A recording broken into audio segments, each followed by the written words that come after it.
My brother slept with my fiancée and got her pregnant. As a wedding gift, my dad gave him the company I spent 15 years building. They thought I'd crawl back. They were wrong. My name is Liam Brennan, and I build things. Not just with my hands, but with my mind. For 15 years, my hand had been covered in grease, copper dust, and drywall. But my mind has been filled with schematics, load calculations, and the elegant logic of integrated systems. I turned my father's old-school HVAC company, a respectable but dusty relic of the 20th century, into Brennan & Sons Integrated Homes. We don't just fix furnaces anymore. We create smart homes in the affluent suburbs of Chicago.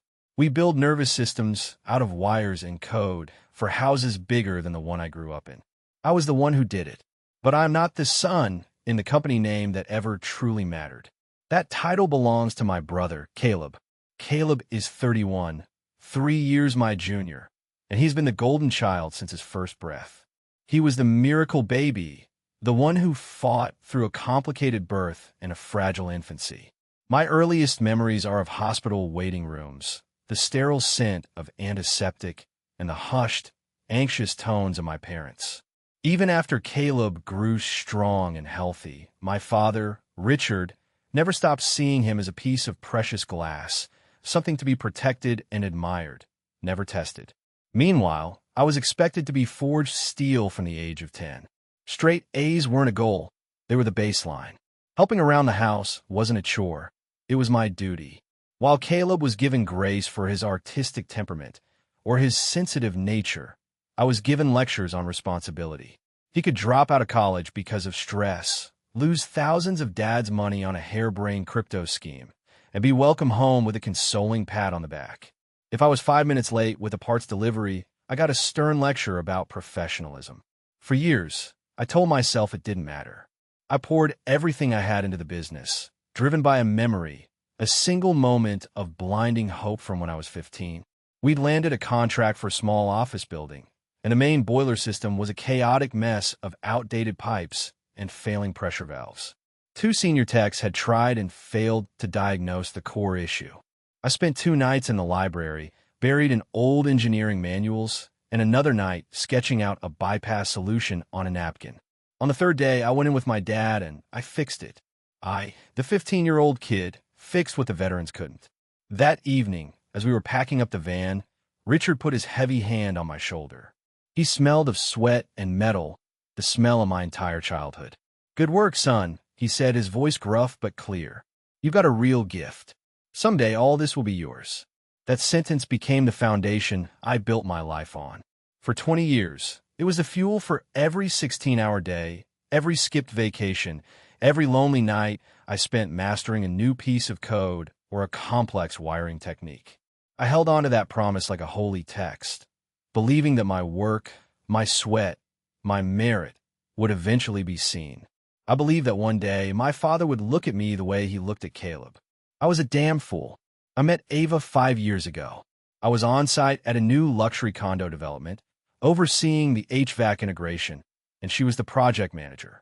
The first time I saw her, she was tearing a strip off the flooring contractors. They tried to use a cheaper, non-compliant underlayment, and she caught it. She wasn't shouting. Her voice was low and controlled, which made it all the more devastating. She knew the building codes better than they did, and she wasn't backing down. After the humbled contractors shuffled away, I walked over. "Nice to see someone who actually cares about the bones of a building," I said. She turned, her brown eyes still sharp with the leftover fire of the argument. "If you're not going to do it right, why bother doing it at all?" And just like that, I was hooked. Ava was different. She was ambitious, sharp, and she saw the world in schematics and project timelines, just like I did. She was a builder. We started dating, and our conversations were less about movies and restaurants and more about load-bearing walls and the pros and cons of geothermal heating. She got it. She got me. Within a year, she was helping me streamline Brennan & Sons. She took my father's shoebox of handwritten invoices and cocktail napkin contracts and transformed it into a professional, digitized system. We were landing bigger jobs, our profit margins improved, and even Dad had to admit that things ran better with her around. She was the partner I never knew I needed. One night, we were up late in our small home office, surrounded by blueprints for the Henderson project, a massive $750,000 smart home conversion for a tech millionaire. It was our biggest contract to date, the one that would finally put us in a new league. We had been working for hours, fueled by stale coffee and the thrill of the challenge. In the middle of it all, I looked at her, her face illuminated by the glow of the monitor, and I knew. I got down on one knee right there, on the floor littered with paper. "I know this isn't romantic," I started, my voice suddenly thick, "but this is us. Building things. I want to build my life with you, Ava." Tears welled in her eyes as she whispered yes. It was a perfect moment. She even seemed to handle my family with a grace I could never manage. She'd listen patiently to Dad's old stories and find clever ways to compliment Caleb on his big ideas, even when they were impractical. When I'd vent my frustrations about Caleb's laziness, she'd be the voice of reason. "Try to understand him, Liam," she'd say, rubbing my shoulder. "His childhood was hard. He just wants to feel important." She saw my life's work, my family's dysfunction, and she loved me anyway. She even told me once, her voice soft in the dark of our bedroom, "I love you because you're a builder, Liam. You don't just fix things, you make them better. You even made me better." She was the final, perfect piece of the life I was building. The one piece I thought was mine to keep. The first cracks appeared 6 months before the collapse. Caleb, after his latest business venture, some drop-shipping scheme for artisanal dog toys, imploded, came slinking back to the family. And as always, Dad was there to break his fall. He gave Caleb a job at the office. Just answering phones, helping with paperwork, Dad assured me. "It'll give the boys some structure." I knew it was a bad idea, but I was too busy managing the Henderson project to fight it. At first, it was just minor annoyances. Caleb would misfile invoices or forget to schedule a follow-up call. I'd point it out, and Dad would wave it away. "He's learning, Liam. Give him a break." Then Ava started spending more time at the office. "It's easier to coordinate with Caleb on the administrative stuff while you're in the field," she explained. It made sense. On the surface, the real shift happened during a site visit with Mr. Henderson himself. We were walking him through the wiring plan for the central automation hub. Henderson, a sharp guy who'd made his fortune in software, asked a technical question about the system's latency. Before I could answer, Caleb jumped in, trying to sound impressive. He spouted a stream of buzzwords he'd clearly overheard, but got the core concept completely backward. It was nonsense, and Henderson knew it. There was a painful, awkward silence. Caleb's face went red. I saw a flash of pure panic in his eyes. Smoothly, I stepped in. "What Caleb means to say," I began, gently correcting his mistake and giving Henderson the precise, technical answer he was looking for. Mr. Henderson nodded, impressed. He looked at me, a glimmer of respect in his eyes. Then his gaze flicked over to Caleb, and it was pure dismissal. It was a subtle, 2-second exchange, but in that moment, the dynamic was laid bare for everyone to see, the expert and the fool. I felt a pang of pity for my brother, for his public humiliation. I was naive. I thought the look on his face was shame. I realize now it was something far more dangerous, a searing, narcissistic rage. He didn't hate his own incompetence. He hated me for exposing it. After that day, things changed. Ava became Caleb's fiercest defender. If I pointed out a mistake he'd made, she would jump in. "Everyone makes mistakes, Liam. At least he's trying." The woman who once believed in doing things right or not at all was suddenly the queen of excuses for my brother. Their lunches together got longer. They'd murmur quietly in the break room when they thought I wasn't around. I told myself I was being paranoid, that the stress of the Henderson project was getting to me. I was the responsible one, the stable one. I built things to last. My relationship, my life, it was all built on a solid foundation. Or so I believed. I was too busy looking at the blueprints to see the termites eating away at the beams right under my feet. Brenda has been our office manager for 25 years. She's a grandmother with a sharp wit and a no bullshit attitude who started with my dad when the office was just a single room behind a hardware store. She saw me grow up, saw me go from a kid sweeping floors to the man running the company's most complex jobs. Her loyalty was to the business and to me. She started dropping hints like stones in a quiet pond. First, it was a look, a long, sad stare when she saw Ava and Caleb laughing a little too closely over a shared computer screen. Then it was small comments.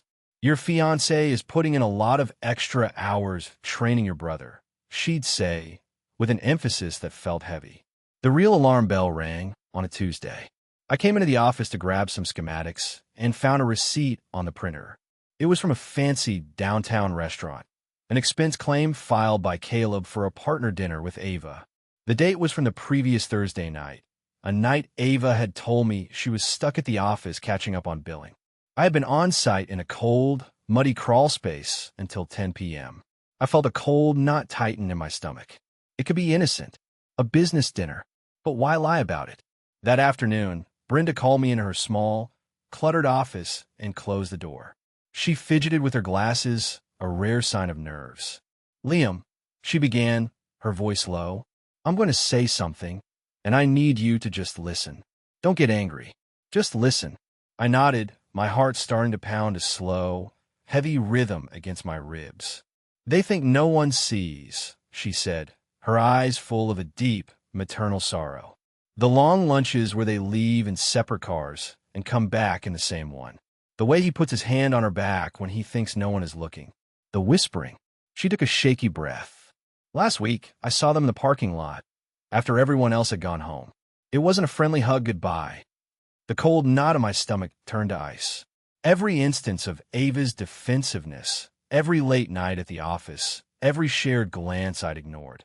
It all clicked into place with a horrifying, sickening snap. I must have looked like a ghost, because Brenda's expression softened. She reached across her desk and put her hand over mine. Her skin was wrinkled and warm. You are a good man, Liam Brennan. Sometimes good men are the last to see the truth because they can't imagine it exists in the people they love. I walked out of her office in a daze. The sounds of the building, the ringing phones, the hum of the computers, all faded into a dull roar. I drove to the Henderson site and worked for 8 straight hours, my movements precise and automatic, my mind a black, silent storm. I didn't want to believe it. To believe it would be to accept that the entire foundation of my life was a lie. And I, the master builder, was living in a house that was about to collapse. Thanksgiving at the Brennan house was always my father's favorite holiday. It was a command performance, a showcase for his version of the perfect American family. This year, the air was thick with unspoken things. Ava was sitting next to me, playing the part of the devoted fiancée, but she couldn't meet my eyes. Caleb was across the table, holding court with a story about some near disaster at the office that he, in his telling, had cleverly averted. It was a story I knew for a fact was a complete fabrication. I listened to him lie, watched my father beam with pride, and felt a profound, chilling detachment. I was an actor in a play, and I'd forgotten all my lines. After the meal, as my mother was directing the cleanup, I walked into the kitchen to get a glass of water. The door to the pantry, a large walk-in closet off the side of the kitchen, was slightly ajar. I heard whispering, his voice low and coaxing, her voice a breathy giggle. My blood ran cold. I didn't think. I just moved. I pushed the door open, and there they were, the two people I trusted most in the world. Caleb had Ava pressed against a shelf of canned goods, his hands tangled in her hair, hers wrapped around his neck. They were kissing, not a stolen peck, but a deep, passionate, devouring kiss. The kind you don't just stumble into. They broke apart when a light from the kitchen spilled over them. Their faces were a mirror of guilt and shock. Ava's blouse was rumpled, her lipstick smeared. Caleb looked like a kid caught with his hand in the cookie jar. I didn't yell. I didn't roar. The rage inside me was so immense, so absolute, it had burned past sound. It was a white-hot, silent inferno.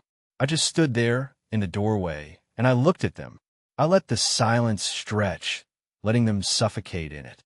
I wanted them to see in my eyes the exact moment I was erasing them from my life. Ava started to stammer. Liam, it's not. We were just. I held up a hand to stop her. I didn't look at her again. My gaze was fixed on my brother, on the man who had been given everything and had still chosen to steal the one thing that was mine. Slowly, deliberately, I stepped back and closed the pantry door, leaving them in the dark. I walked back into the living room, where my parents were laughing at something on TV. I walked to the small table by the door where guests left their keys. I picked up my car keys. Then, I turned to Ava's purse, which was sitting on a chair. I reached inside, took out the key to the house we shared, and placed it on the table with a soft, definitive click. My father looked up. "Leaving so soon, son?" I looked around the room at the false, happy scene.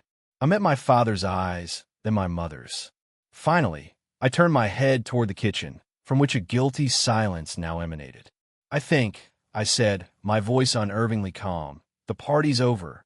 And I walked out, leaving the door open behind me. She was waiting on the porch when I got home, having clearly broken every speed limit to get there before me. The moment I stepped out of my truck, the performance began. "Liam, please, you have to let me explain," she cried, tears already streaming down her face. I walked past her and unlocked the door. "There's nothing to explain, Ava." I saw everything I needed to see. I went inside, and she followed me, her pleas filling the space we had built together. The living room, with its custom-built shelves I had made for her books. The kitchen, where we had chosen the backsplash tile by tile. It all felt like a movie set now. "It was a mistake. It didn't mean anything," she sobbed. I turned to face her in the middle of the room. "How long?" I asked, my voice flat. "It just happened a few times." "How long?" Her composure finally broke. 6 months, she whispered, the words hanging in the air like poison. 6 months. Half a year of lies. Half a year of looking me in the eye while sleeping with my brother. It wasn't a mistake. It was a campaign. It was a choice she made every single day. "Pack a bag," I said, my voice devoid of any emotion I was feeling. "Pack what you need for tonight. I want the rest of your things out by the end of the weekend." She begged. She pleaded. She told me she loved me, that it was over with Caleb, that we could fix this. But the words were meaningless. You can't fix a foundation that has been deliberately shattered. She finally left an hour later, a suitcase in hand, still weeping. The moment the door closed behind her, the silence in the house was deafening. The control I had maintained, the icy calm, it all fractured. I walked out to the garage, my sanctuary. It smelled of sawdust and motor oil, the only honest smells left in my life. On my workbench sat a project I'd been tinkering with for weeks. A complex, beautiful smart panel for a custom home theater, its delicate wiring and microprocessors laid out in perfect order. It was a testament to precision, to control, to building something flawless. I looked at it for a long moment. Then, with a guttural roar that clawed its way up from the deepest pit of my soul, I picked up a 10-pound sledgehammer from the wall. I swung it, again and again and again. I smashed that perfect, intricate panel into 1,000 pieces of shattered plastic and broken wire, my knuckles scraping raw, my lungs burning, until I was left gasping for breath, leaning on the hammer amidst the wreckage of my own creation. The only sound was my own ragged breathing. I wasn't fixing anything. I was just broken. 2 weeks passed in a blur of work and silence. I didn't call my parents. I didn't call Caleb. I threw myself into the Henderson project, working 16-hour days, finding a strange solace in the clean, unyielding logic of engineering. It was a world where problems had solutions, where actions had predictable consequences. Then Ava called. She wanted to meet. I agreed, but on my terms, a public coffee shop, neutral territory. She looked terrible. The confident, polished woman I had known was gone, replaced by someone pale and haunted. She didn't even wait for me to sit down. "I'm pregnant," she blurted out, the words tumbling from her lips. My heart didn't stop. It didn't leap. It just turned to a solid block of lead in my chest. The world narrowed to the space between us. A baby, a life, a permanent, unbreakable chain to her. My voice came out as a strangled whisper. "Is it mine?" She flinched, unable to meet my eyes. "I don't know," she said, her voice barely audible. "The timing, it could be either of you. Either of you." The phrase was a physical blow. I felt the air leave my lungs. I finally managed one more question. "Does he know?" She nodded. "I told him yesterday." I stood up, put a $10 bill on the table for our coffees, and walked out without another word. That evening, I drove to my parents' house. I found them in the living room. My dad, my mom, and Caleb. They looked up as I walked in, their faces a mixture of apprehension and guilt. I looked directly at my brother. She told me. Caleb, for his part, tried to muster some dignity. Liam, we need to talk about this like adults. Before he could continue, I turned to my father. Your son, the one you've spent 30 years protecting from every consequence, has been sleeping with my fiancée. And now she's pregnant with a child that might be mine or might be his. What part of that requires a talk? My dad stood up, adopting his old patriarchal tone. Son, these things happen. We're family.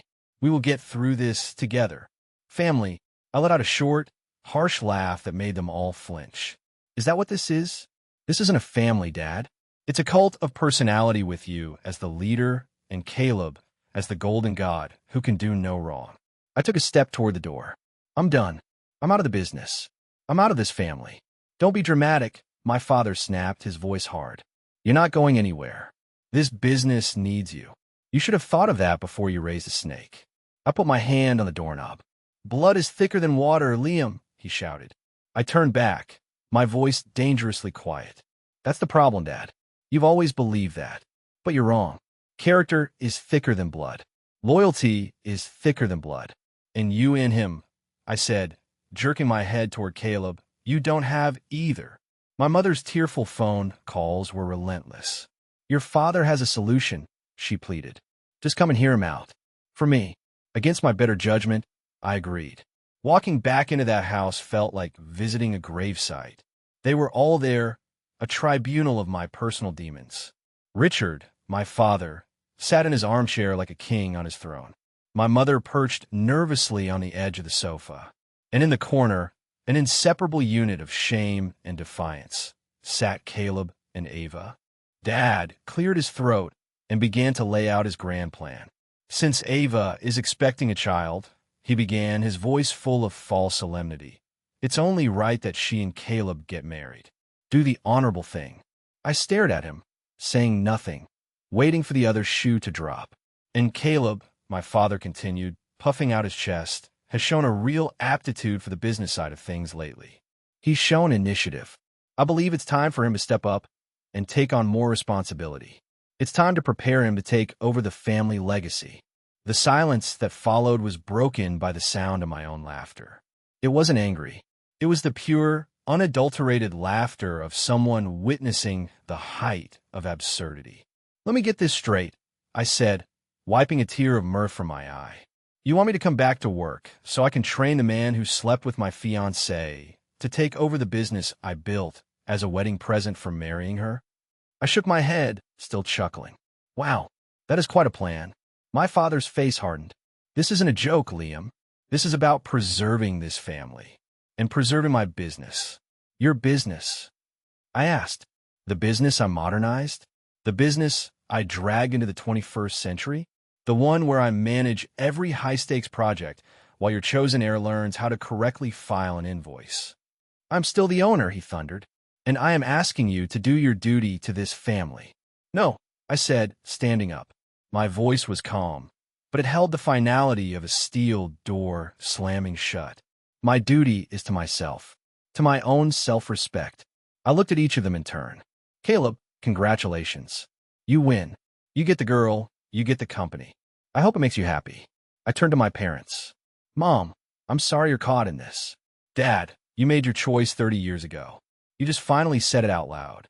I turned to Ava last. If that baby turns out to be mine, you will hear from my lawyer. I will support my child.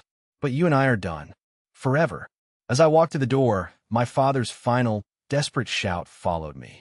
You're throwing away your legacy, you selfish bastard. I stopped at the threshold and looked back at him, a strange sense of peace settling over me.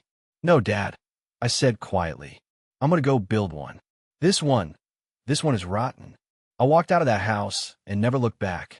The next day, I called Frank, the owner of Apex Mechanical, one of our main competitors.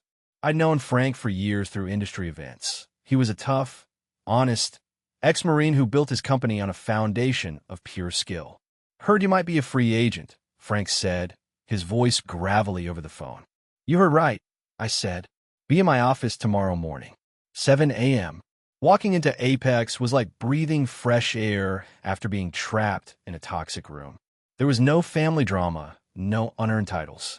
There was just the work, and I was damn good at the work. I hit the ground running, and within 3 months, Frank made me head of his new custom project division. He gave me his most challenging clients, his biggest budgets, and his complete trust. One afternoon, after we'd successfully landed a massive contract for a new data center, Frank and I were sharing coffee. He was a man of few words, but he looked at me over the rim of his styrofoam cup and said, "I don't get it, Brennan. I just don't. Why your old man would let a guy with your talent walk out the door? It's the dumbest business decision I've ever seen." He took a sip. His loss, my gain. Big time. That simple, unadorned praise felt more valuable than 20 years of my father's conditional promises. I bought a small house on the other side of town, a fixer-upper that needed work. It became my therapy. Tearing out old drywall felt like purging the past. Laying down new hardwood floors felt like building a new foundation, one that was solely mine. I heard through Brenda, who had quit a month after I did, that Caleb and Ava had a quick courthouse wedding. Dad gave them a $50,000 wedding gift to help with a down payment on a house. I also started seeing someone. Sophia, an architect I met on the data center project. She was brilliant, independent, and funny. She laughed at my bad jokes and listened with genuine interest when I geeked out about thermodynamics. She didn't need me to build her world. She had already built her own. We were just two builders, admiring each other's work. It was quiet, it was healthy, and it was real. The call came on a Tuesday night, almost exactly 6 months after I had walked away. It was my mother, her voice frantic and broken by sobs. "It's all gone, Liam. The business, everything is gone. Your father, he's broken. Please, you have to talk to him." I felt a wave of exhaustion, not anger. I agreed. When my father got on the phone, the booming, authoritative voice I had known my whole life was gone. It was the voice of a defeated old man. He laid it all out in a monotone of despair. It was worse than I could have imagined. Caleb, in his infinite wisdom, had tried to cut corners on the Henderson project. He'd used subpar materials and an unlicensed electrician to try and increase his profit margin. The system had failed catastrophically, causing a small electrical fire and extensive damage. Henderson was suing them for $750,000. But that was just the beginning. Caleb had alienated our best suppliers by not paying bills. He'd lost 3 other major contracts through sheer incompetence. Most of the veteran staff had quit, tired of being overruled by an arrogant fool. To cover his mounting losses, Caleb had taken out a massive, high-interest loan against the business, forging my father's signature. And then, the final act. 2 weeks ago, after a massive fight with Ava, Caleb had emptied the company's bank accounts, nearly $250,000, and vanished. He left a note saying he needed to find himself. Ava, upon discovering the empty accounts and the looming lawsuits, had packed her own bags and left town without a word. No one knew where she was or what had happened with the baby. "I'll sign it all over to you, Liam," Dad pleaded, his voice cracking. 100%. No conditions. You can save it. Please, son. We're going to lose the house. I was silent for a long time, listening to the sound of his ragged breathing. 6 months ago, that offer would have been my vindication. Now it just felt pathetic. Finally, I spoke, my voice quiet but firm. "There's nothing left to save, Dad. But your mother, Mom is welcome in my home anytime. She knows that. You and your choices are your own problem." In his desperation, he fell back on his old guilt trips, but his words had no power anymore. As he started to ramble, I finally asked the question that had been buried for 30 years. "Why?" I asked. "All these years, why was it always him?" His answer came in a broken whisper. "When he was born, the doctors said he wouldn't make it through the night. I prayed. I told God I would do anything to protect him if he lived. I couldn't fail him." A cold, sad clarity washed over me. "You didn't fail him, Dad," I said, the words tasting like ash. "You failed me." And I hung up the phone. A week later, I got a text from an unknown number. It was a picture of a paternity test result. Positive. It was followed by a short message from Ava. "He's yours. Caleb took everything. I have nothing. Please help. I stared at the message, feeling not anger, not joy, but a heavy sense of responsibility. I screenshotted it and forwarded it to my lawyer with a simple instruction. Handle this. Set up child support. No direct contact. I would be a father to my son, but I would never be her savior. I don't run from my responsibilities. I'm not my brother. My mother now lives with her sister in Ohio. My dad, I hear, found some handyman work. They lost the house. They lost the business. He lost the son he worshipped and the one he threw away. I don't take any joy in their destruction. I don't feel sadness, either. I mostly feel quiet. I feel free. The ghost of my father's approval that haunted me for so long has finally vanished, and I've learned to be my own man on my own terms. This afternoon, Sophia and I were walking through a park near my new house. The autumn air was crisp, and the sun was warm on our faces. She noticed a faint, silvery scar on my knuckles, a souvenir from my night of rage with the sledgehammer. "How'd you get that?" she asked, tracing it gently with her finger. I looked down at her hands, then back up at her face, her eyes clear and full of a light I was just getting used to. I thought about the fire, the betrayal, the ruin, and the slow, arduous process of rebuilding. I smiled, a real smile, one that reached my eyes. "That," I said, "is a reminder. It reminds me that sometimes you have to completely destroy something before you can build it back better." She smiled back, squeezed my hand, and we kept walking, our footsteps in sync, moving toward a future we would build together. A legacy not of inheritance, but of integrity. One I was proud to call my own.